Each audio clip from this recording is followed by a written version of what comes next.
नीरज जी, नीरज जी, नीरज जी, आप देखिए संजय बता चुके हैं, उनकी मजबूरी समझिए।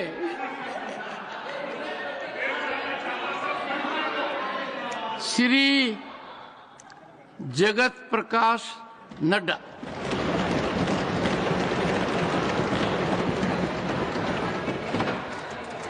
माननीय सभापति जी, आपका बहुत बहुत आभार और धन्यवाद। आपने मुझे बोलने का अवसर दिया।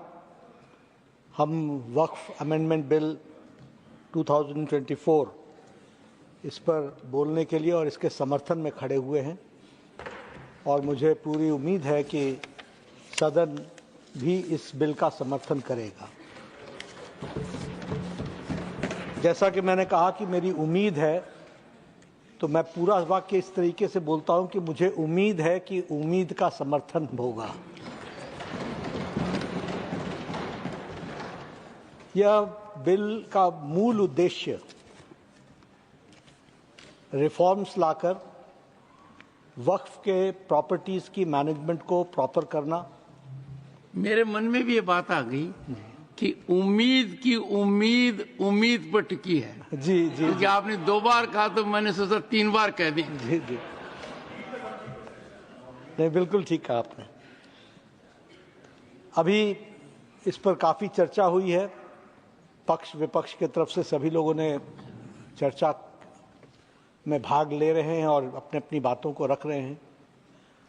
कुछ बातें इस प्रकार से ध्वनि उसकी आती है जैसे कि सरकार, भारत सरकार आदरणीय मोदी जी के नेतृत्व में इस वक्फ बिल, इस उम्मीद को जो लेकर के आई है, वो कहीं बुलडोज कर रही है। ये ध्वनि देने की कोशिश हो रही है। मैं इसको सबसे पहले एक जिम्मेवार राजनीतिक दल के राष्ट्रीय अध्यक्ष के रूप में इस ध्वनि को समाप्त करके, इस नैरेटिव को जो बनाया जा रहा है उसका पुरजोर विरोध करता हूं और आपके माध्यम से, इस सदन के माध्यम से देश की जनता को यह बताना चाहता हूं कि प्रधानमंत्री मोदी जी के नेतृत्व में चलने वाली सरकार पूरी तरीके से डेमोक्रेटिक नॉर्म्स को फॉलो करके आगे बढ़ रही है।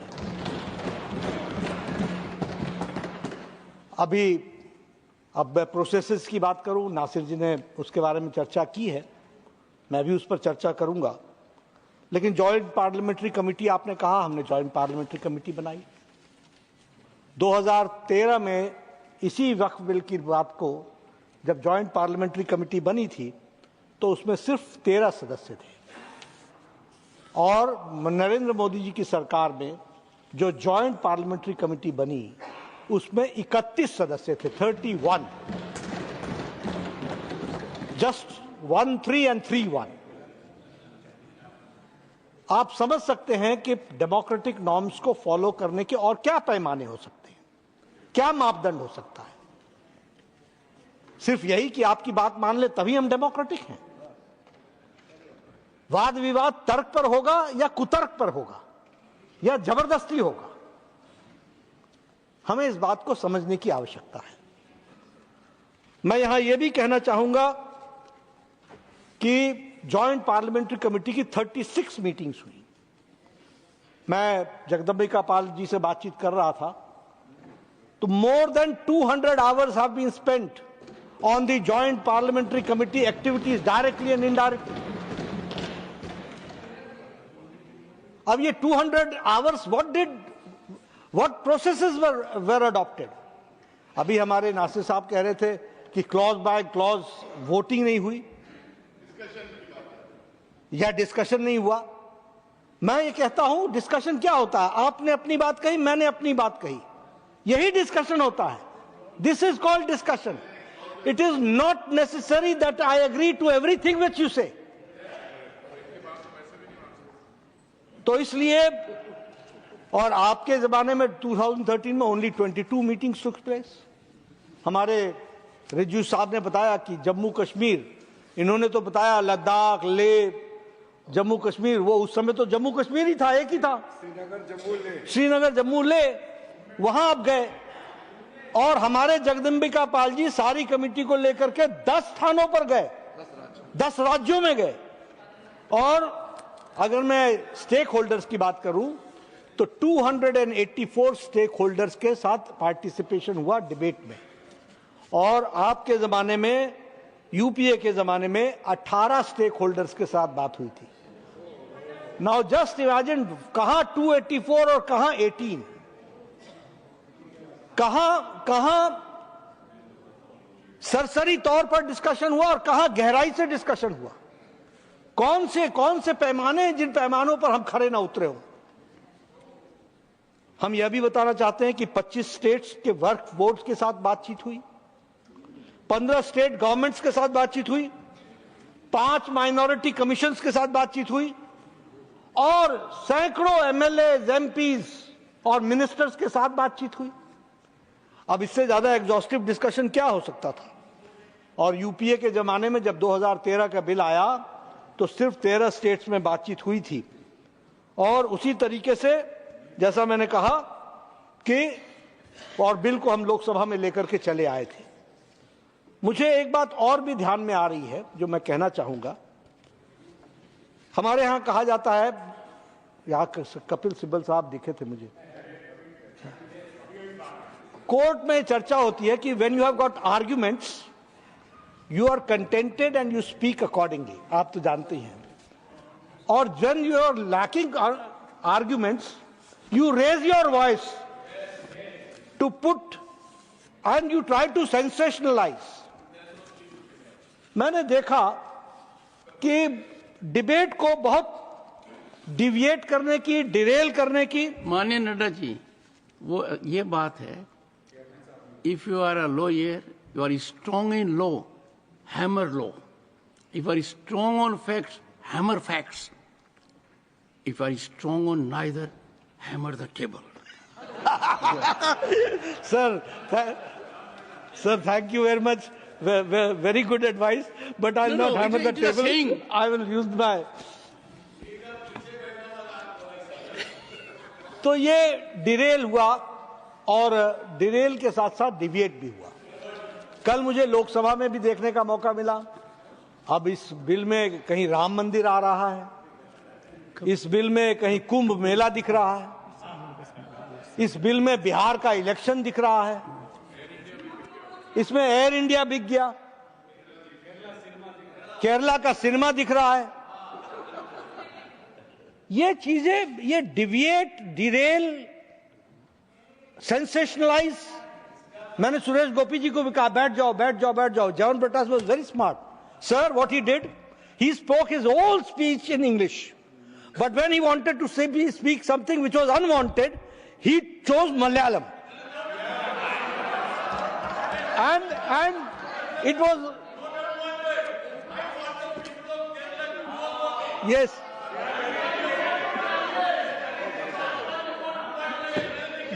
John Mittas, yes. No, legally you are sound, John Mittas, nothing. Legally you are sound. But I said it's a smart move. Yes.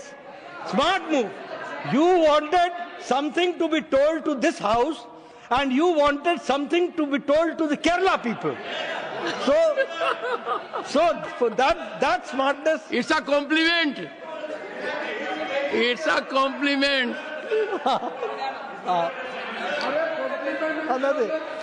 And whatever he spoke in Malayalam, had nothing to do with the bill. Had nothing to do with the bill. So anyway, मैं इसलिए चर्चा कर रहा हूं कि deviate होना, Daryl होना, deviate करना, ये सब चीजें चलती रहती हैं।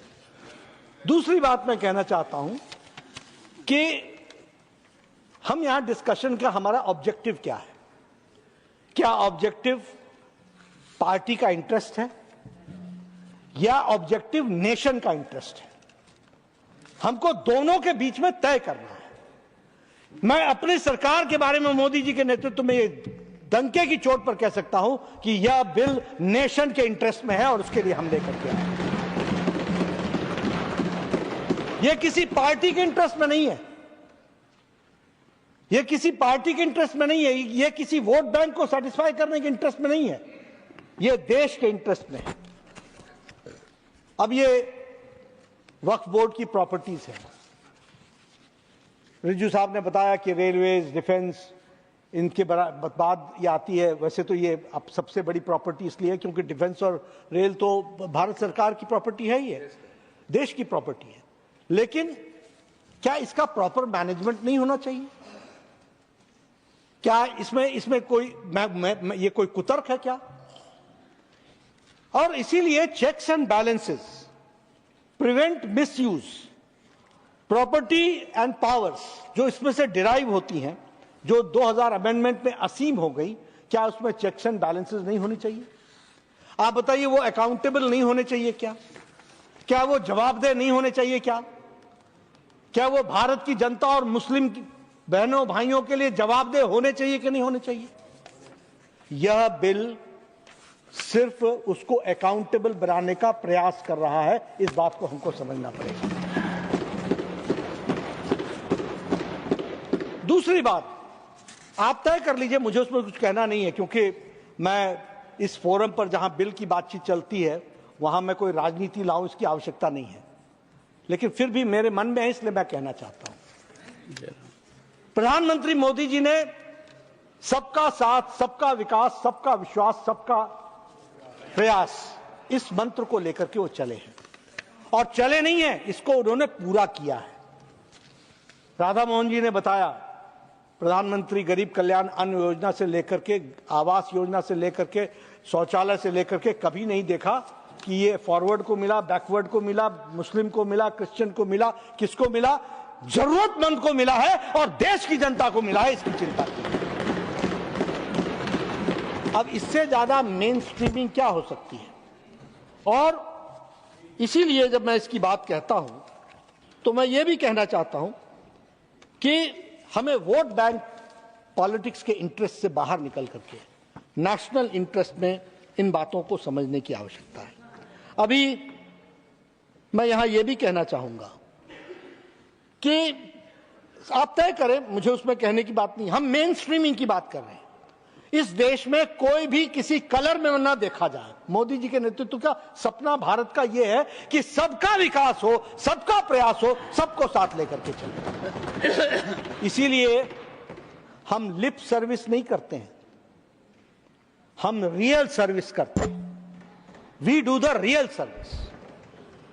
हम लिप सर्विस कर रहे होते हैं। मैंने आपको सारी योजनाएं गिनाई, ये सारी योजनाओं से राधा मोहन जी ने बताया 30% मुस्लिम भाइयों का लाभ हुआ है, इसमें से 35% उन्होंने लाभ लिया है, 35 हमने कभी इसका डंका पीटा क्या?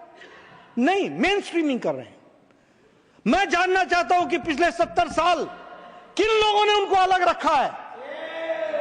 किन लोगों ने अलग रखा है? किन्होंने उनको डरा के रखा है? किन्होंने उनके साथ अलग व्यवहार करने की बात की है? ये polity, this polity has to be understood, and I will tell you, 50 years later, 100 years later, we will not be there.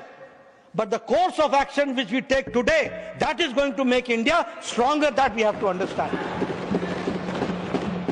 और आपने 70 साल का एक्सपेरिमेंट करके देख लिया। 70 साल का एक्सपेरिमेंट आपने करके देख लिया, बांट करके देख लिया, वोट के पीछे पढ़ के देख लिया। 2013 का अमेंडमेंट ला करके भी 2014 में वहां बैठने के लिए मजबूर हो गए। इससे काम नहीं चलने वाला। और मैं इसमें आपको बताना चाहता हूं, जब मैं कहता हूं कि लिप सर्विस नहीं रियल सर्विस की है, तो मैं ये कहना चाहूंगा कि ट्रिपल तलाक तो सुप्रीम कोर्ट ने बहुत पहले कह दिया था कि लगाना चाहिए।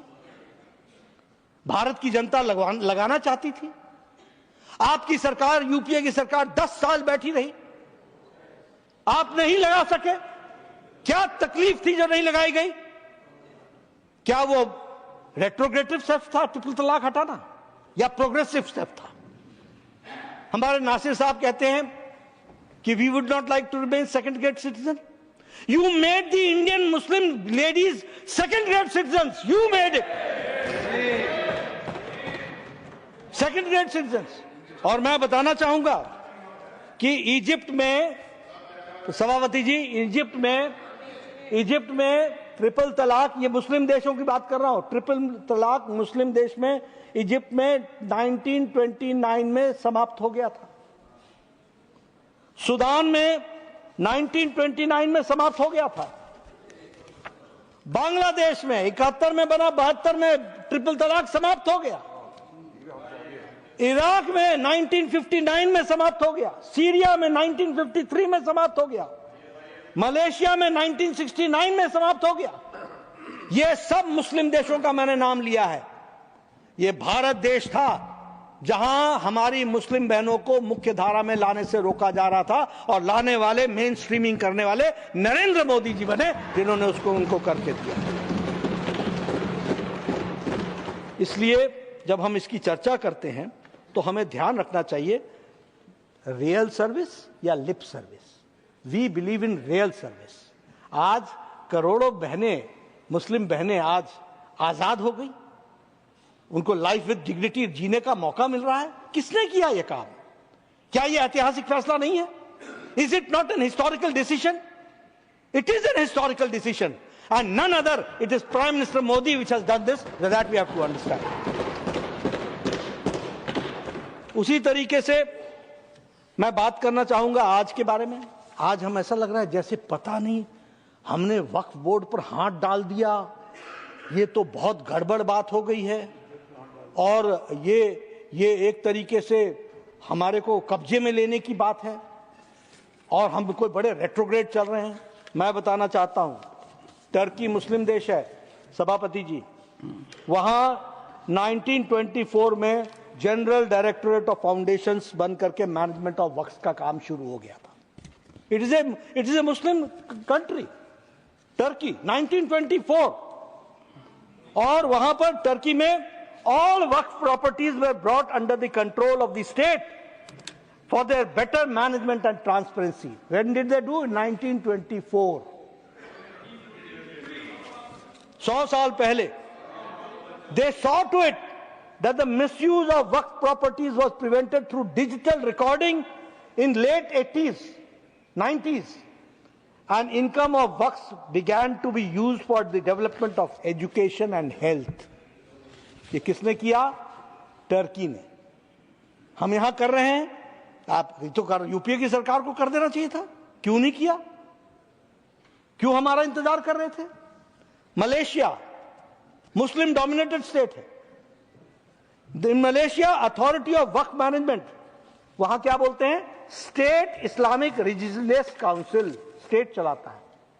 और Malaysia began using modern technologies, financial models to improve the waqf management, उन्होंने भी शुरू कर दिया।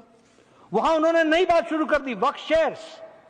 वक्फ shares were implemented which increase the community participation and the rise in the waqf income. सब कोई प्रोग्रेसिव तरीके से चलने की प्रयास कर रहे हैं। Transparency and accountability was ensured, and digital database of waqf properties through geo mapping, यानी ये भी मलेशिया में भी जियो मैपिंग और डिजिटलाइजेशन से प्रॉपर्टी को उसको देखा जा रहा था। Saudi Arabia, reforms were made in Saudi Arabia in 2016 and the management of the waqf, और वहां पर सऊदी वक्फ अथॉरिटी बनाई गई which was established, and new policies were implemented to make the waqf properties more economically beneficial. Economically कैसे beneficial हो सकते हैं, और the waqf income was used to empower the religious and educational and social services. ये मुस्लिम देश जब वक्फ को सरकार कब्जे में लेकर के जब उसका मैनेजमेंट कर रही है तो कोई तकलीफ नहीं हो रही है। यहां तो हम भी नहीं कर रहे हैं, यहां तो वक्फ बोर्ड और वक्फ ट्रिब्यूनल और वक्फ काउंसिल ही चलाएगा। हम तो सिर्फ उनको नियम के अनुसार लाने का प्रयास कर रहे हैं ताकि वो अकाउंटेबल हो सके, उस तरीके का हम प्रयास करें। Indonesia again a Muslim dominated country.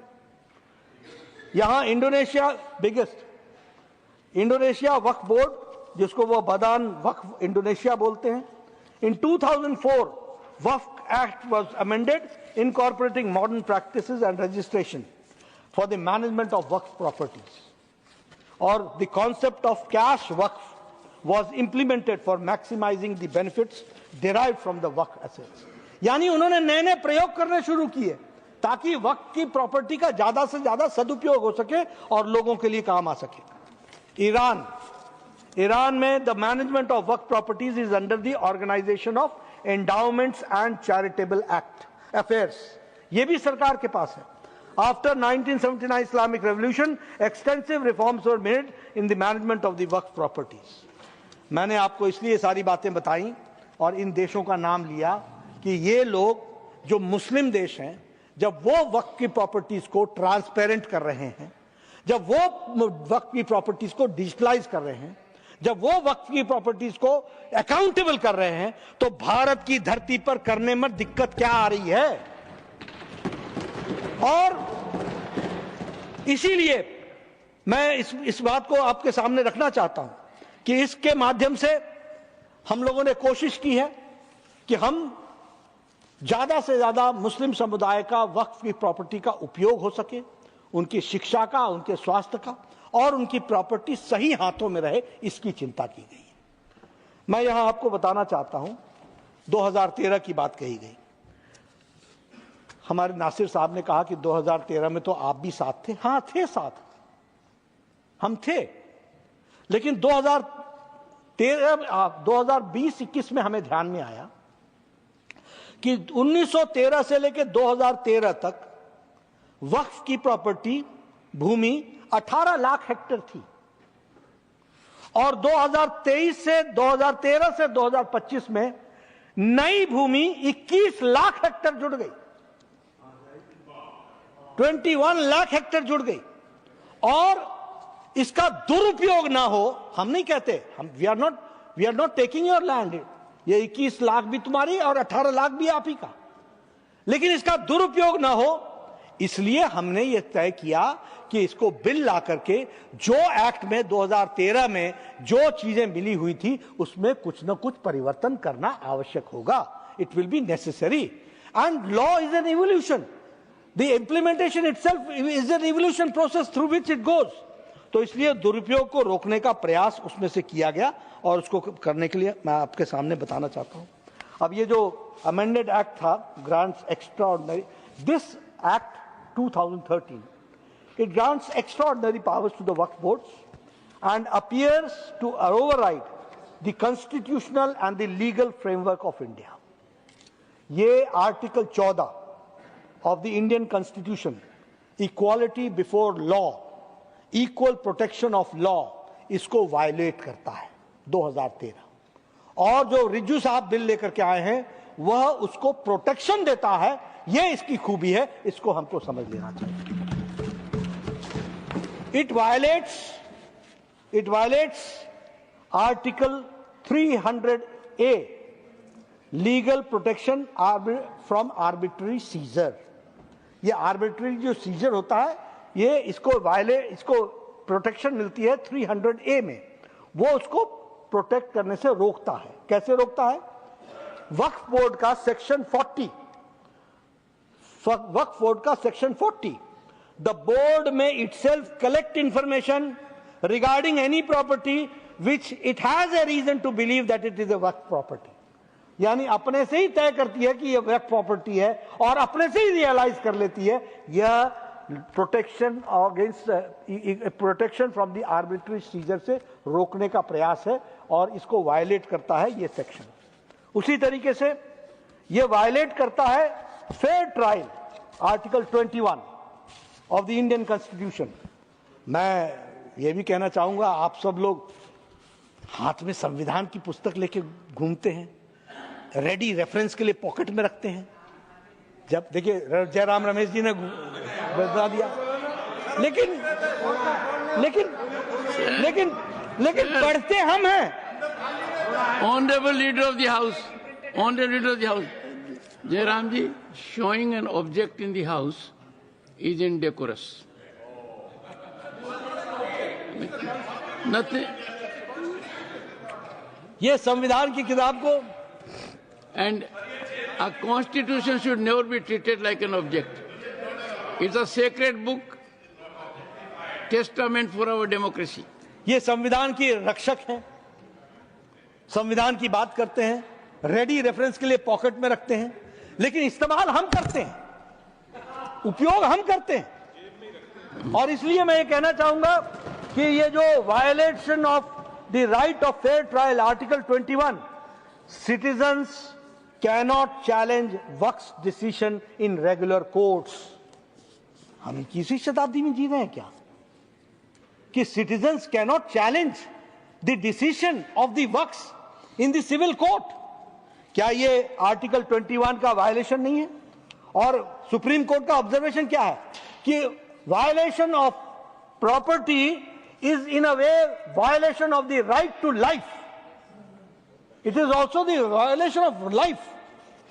तो मैं आपको संविधान की दृष्टि से उन अनुच्छेदों के बारे में बता रहे हैं। It became more powerful than judiciary.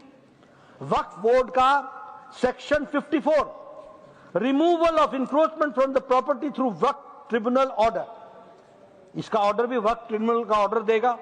Waqf board section 6 and 7, it bars on the civil courts for that no legal action is allowed. आप बताइए ये ड्रैकोनियन लॉ बन गया था कि नहीं बन गया था? ये ओवर पावरिंग था कि नहीं था? मैं तर्क कर रहा हूं, आपको कुतर्क लग रहा है? बताइए। मैं तर्क रख रहा हूं कि क्या ये ओवर रीचिंग नहीं था क्या? और ये ओवर रीचिंग संविधान के बेसिक स्पिरिट को चैलेंज करने वाला नहीं था क्या? नहीं है क्या? और इसीलिए इन सारे सेक्शंस को उसी तरीके से वक्फ बोर्ड का section 85, bar of the jurisdiction of the civil courts, Waqf board का section 83(7), finality of the decision, as mentioned, the subsection declares the tribunal decision as the final and binding, having the force of the civil court decree। यानी civil court की power ये section 83.7 रखता है और उसकी final decision होगा बिना appeal के।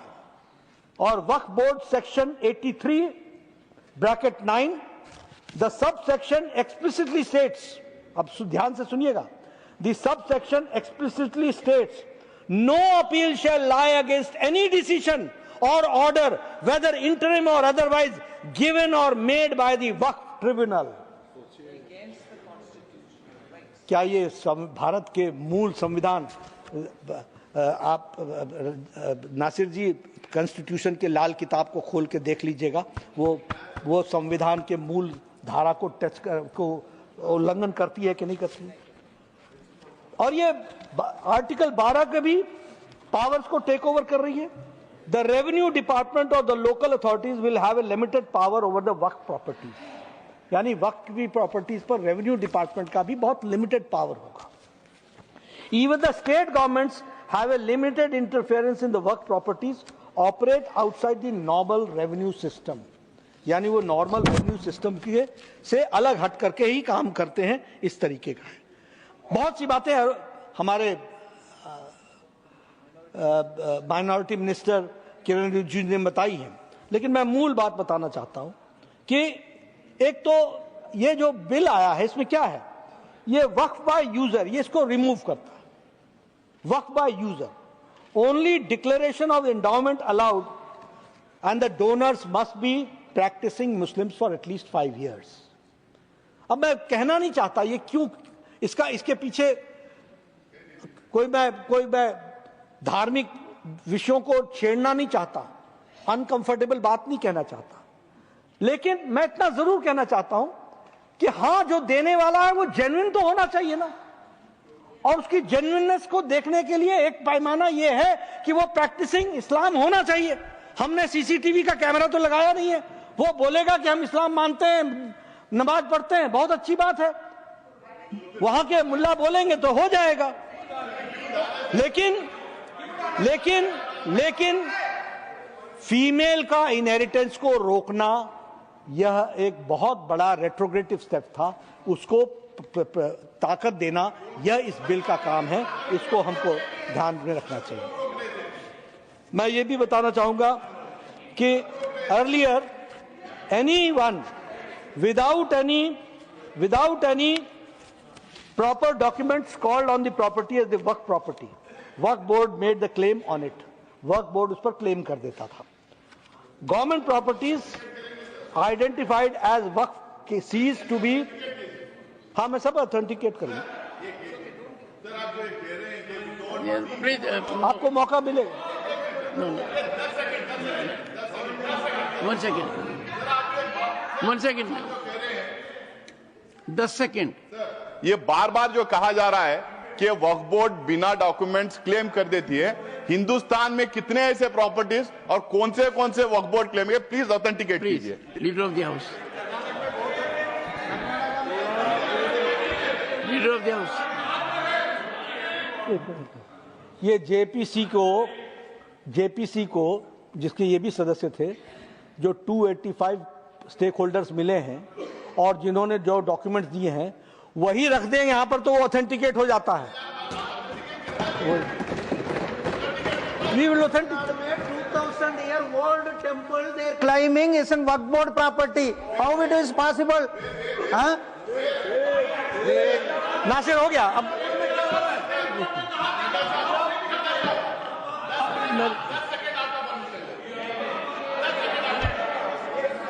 Sir leader of the house has yielded. Sir सही है, यस यील्डेड। सर ये तमिलनाडु वाला जो इशू बार बार जो आ रहा था, मैं मिस कर गया बोलने के टाइम पे, वो विलेज तमिलनाडु का, वो विलेज का 20-30% वक्फ में था 1954 में। वक्फ जब मैं मुझे बोलने दीजिए। उसके बाद सर 2000 के बाद में 2000 के बाद में जब तमिलनाडु में डिजिटलाइजेशन ऑफ रेवेन्यू रिकॉर्ड्स हो रहा था, तो उस टाइम पे रेवेन्यू ऑफिशियल ने उसे गलत तरीके से एंट्री किया। वक्फ बोर्ड और ट्रिब्यूनल ने ऑन रिकॉर्ड कहा है कि वो वक्फ प्रॉपर्टी नहीं है, ऑन रिकॉर्ड कहा है। इसी में चीफ सेक्रेटरी, रेवेन्यू सेक्रेटरी और डीसी आके बोला है कि वक्फ बोर्ड कभी क्लेम नहीं किया करके, ये झूठ फैला रहे। Leader of the house sir, leader of the house, leader of the house, honourable finance minister. Sir, thank you very much, sir. I'm not trying to come in with additional facts, but all that has been said before the JPC. But I do honestly request Honorable Member Syed Nasir Hussain that he certainly speak for all that he wants to say. But to sweep away serious matters of concern, this particular village has, let me finish. Let me finish. Nasir, no, please. All of us are listening to you. We want a debate which is going to... Please. Thank you. Thank you very much. Thank you very much. Sir, 1800-old Chandrasekhara Swami temple. SCs and OBCs are predominantly the people who live in that village. 480 square acres are now being, 480 acres are disputed because of this. And how did the problem come out? Villagers, when they're buying and selling land among themselves, a family or anybody, were told clearly that they should obtain a no objection certificate from the Waqf board. They are selling their private property. And even if the district administration, like the honorable member is saying, that the collector, while doing the digitization, entered it wrongly or whatever, the entire village, the collector has put into wrong entry. And that entry so happens that every villager who has to do any transaction in his land, even if he is giving for what we call in Tamil kuttagai, temporarily give it for a certain number of years for the farmer to cultivate and give him some returns. Even for that, the no objection certificate had to come from the Waqf, sir. I mean, what is this?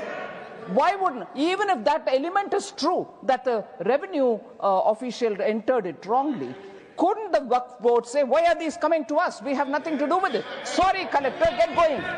Nothing of that happened. The poor people are running from pillar to post saying, when did this become somebody else's? It's mine. Generationally, we've been here. What happens to the temple? The temple was built by the Waqf board and normally is to the core, sir. Leader of the House. Leader of the House. Sir, आप हो गया? He is not yielding. He is not yielding. No, he is not yielding. It will be never ending. No, it will be never ending. Leader of the House. Sir, nothing has been going on. मैं ये कह रहा था Leader of the House. government property is identified as Nothing is going on record. seized as waqf. No. Only what the leader of the house says. Resolved by the collector who reports to the state.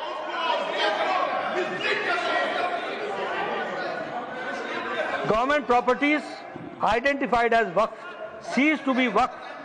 Disputes resolved by the collector who reports to the state.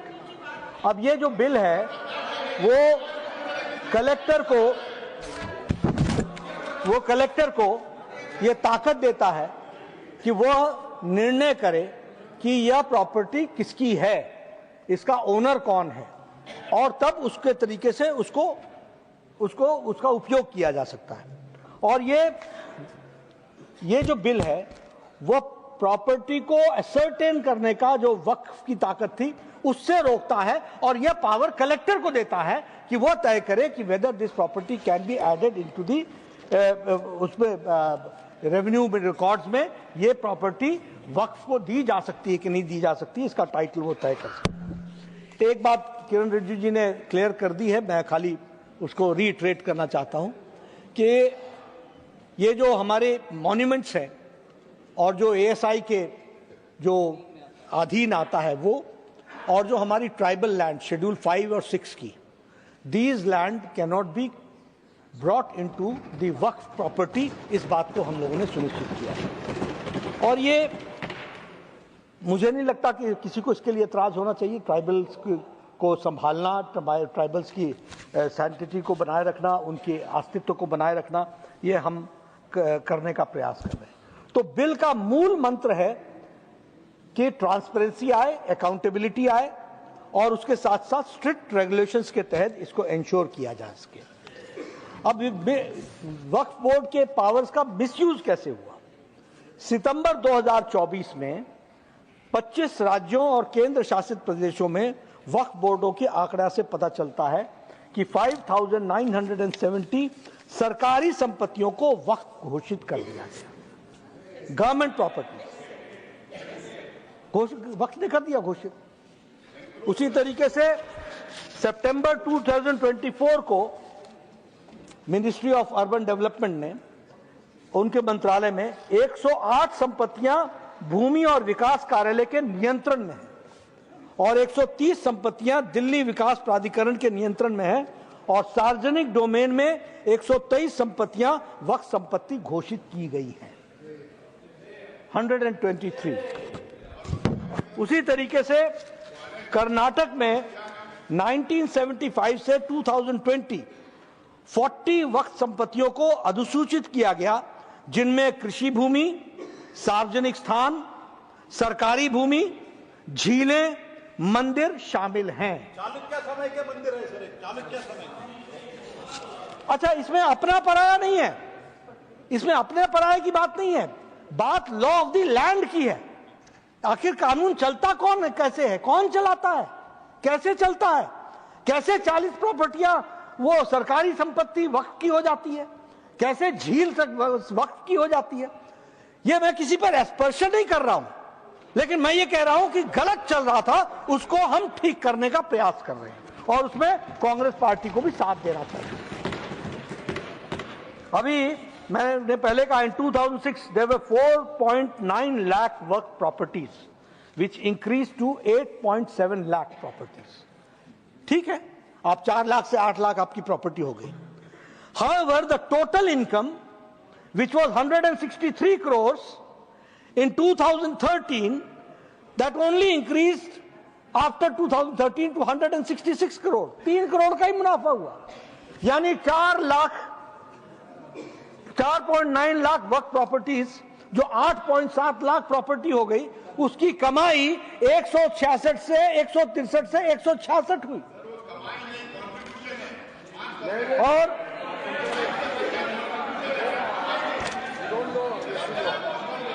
इसलिए CAG में, अच्छा CAG ने भी, controller and auditor general ने भी 2018 में वक्फ की संपत्तियों के दुरुपयोग और खामियों के बारे में बहुत सीरियस प्रश्न उठाए। तो इसलिए अगर हम देखें कि ये इसका जो मिसयूज हुआ वक्फ के क्लेम के बारे में आप बात कर रहे हैं, हमारे केरला के सब लोग बड़े एक्साइटेड रहते हैं सारी चीजें। हमें एक बात नहीं समझ में आ रही कि वहां का क्रिश्चियन और वहां का चर्च इतने क्रिश्चियन नेताओं को छोड़ करके दिल्ली हमारे पास क्यों आ रहा है? Why is he coming to us? और सारे चर्च के लोग आकर के वक्फ बोर्ड के बारे में सिवियरिटी बता रहे हैं, people of Kerala specially the Christians. उसी तरीके से केरला स्टेट वक्फ बोर्ड ने लॉन्ग स्टेट किया 404 acres of land of Ernakulam district, Munambam coast,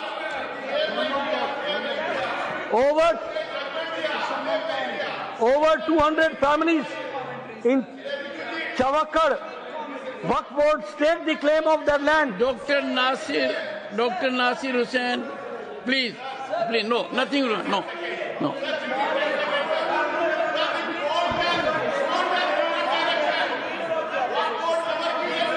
Nasir.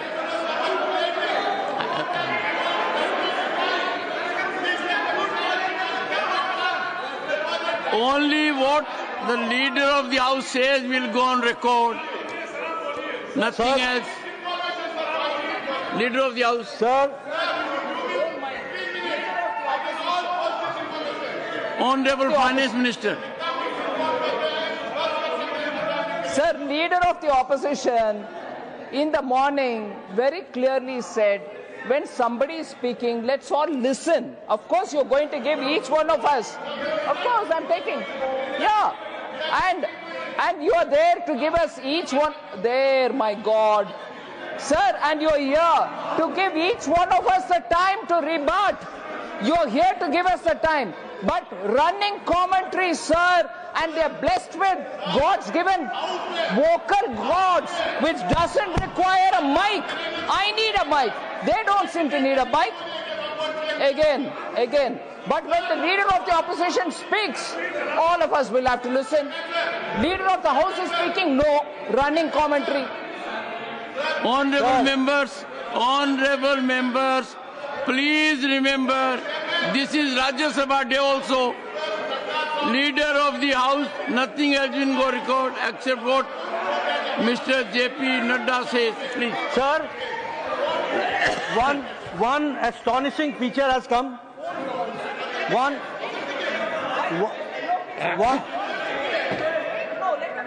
Sir,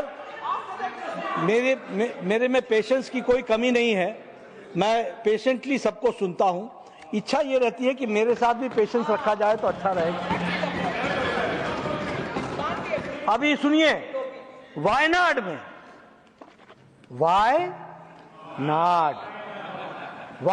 में 4.7 एकर्स तालापूजा वायनाड में यहां पर क्लेम कर दिया। अब वहां से कोई आवाज ही नहीं उठती है। वो लोग चल करके हमारे पास आ जाएं तो हमको ये पूछना तो पड़ेगा ना कि भाई आप अपने एमपी से मिल करके आए हो क्या? उनको बताया क्या? जब नहीं बताया, भरोसा नहीं है तो मैं क्या करूं? हम तो यही कहेंगे कि सुबुद्धि आए और सुबुद्धि के साथ साथ हम इन बातों को समझ सकें और इसको हम ध्यान में रख करके चले तो अच्छा रहेगा। सभापति जी, मैंने कोशिश की है कि मैं सब्जेक्ट पर रहूं और मैंने सारे क्लॉजेस कोट किए हैं और सारे सब सेक्शंस कोट किए हैं, जो सारे सब सेक्शंस इस बात को बताते हैं कि किस तरीके से यह कानून गलत दिशा में गया था। 2013 से 2025 के बीच में मुस्लिम भाइयों का बहुत नुकसान हुआ है और जमीन माफियाओं ने बहुत इसमें से मलाई खाई है और जमीन माफियाओं ने बहुत मलाई खाई है। मुझे लगता है कि कांग्रेस पार्टी इन मलाईखोरों से दूर रहें। हालांकि रहना मुश्किल है आदतन, लेकिन मलाईखोरों से दूर रहें और गरीब मुस्लिम का, उसकी शिक्षा का, उसके स्वास्थ्य की चिंता करेंगे तो बहुत अच्छा रहेगा, ये मैं कहना चाहता हूं। अंत में एक बात और मैं सभापति जी कहना चाहता हूं। एक नई चीज मैंने देखी है, लोग यहां अपना भाषण देते हैं, फिर अपना झोला उठाते हैं और चल देते हैं। अब हम किसको जवाब दें? अभी हमारे यहां पर एक सज्जन, चूंकि मैं यहां से देखता हूं तो मुझे कुछ ज्यादा दिखता है, जी 180 डिग्री। जी भाषण देने के लिए ही आते हैं और चले जाते हैं।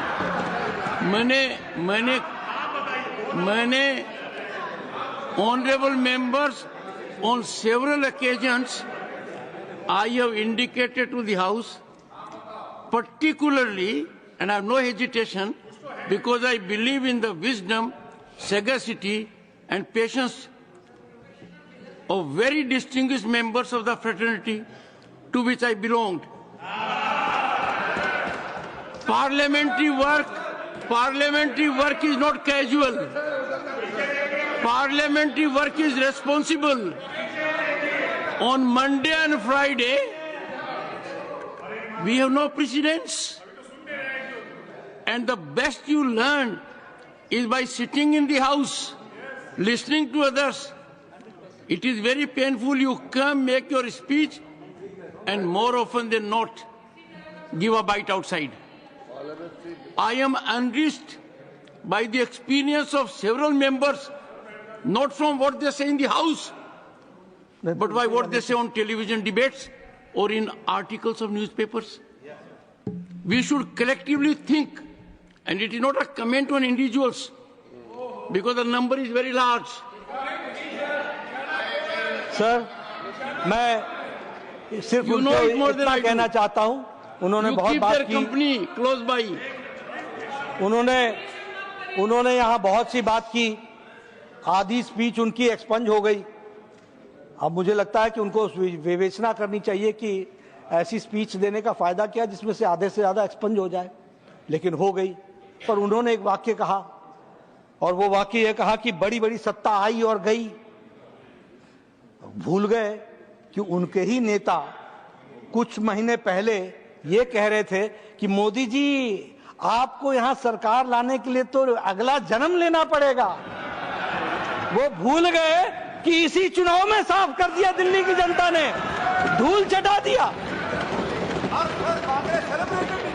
है। हाँ, और कांग्रेस ने सेलिब्रेट किया। अब मैं इतना कहना चाहता हूं कि बुरा जो देखन मैं चला, बुरा ना मिलिया कोई, जो दिल खोजो आप ना, मुझसे बुरा ना कोई।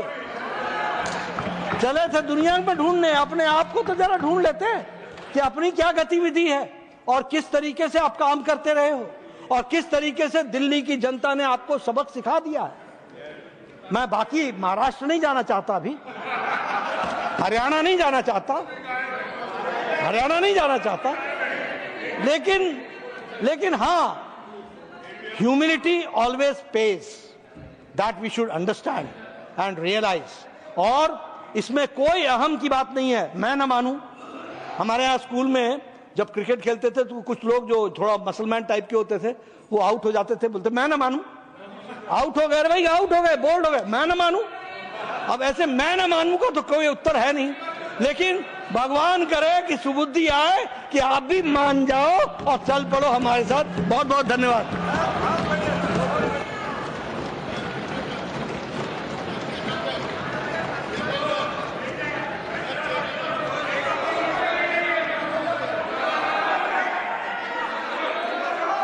Former Prime Minister,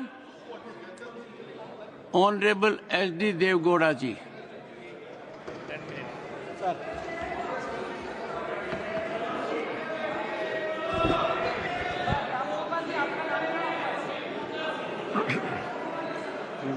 Respected Chairman, sir.